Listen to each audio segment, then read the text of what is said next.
તો સમાચારોમાં તરફ આપણે આગળ વાત કરીએ હવે ઉમરેઠની તો ઉમરેઠ પોલીસે ગધેવર સીમ વિસ્તારમાં છાપો મારી લાખો રૂપિયાનો વિદેશી દારૂનો જથ્થો ઝડપી પાડ્યો છે।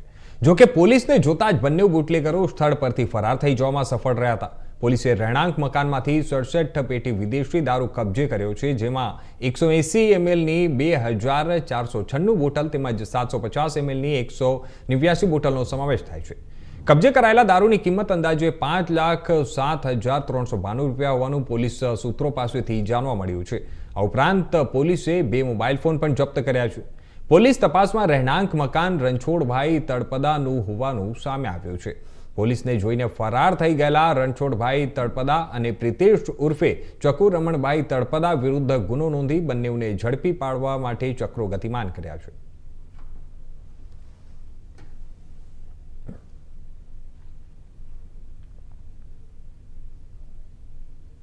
તો સમાચારોમાં આગળ વાત કરીએ આપણે દાદરા નગર હવેલીની।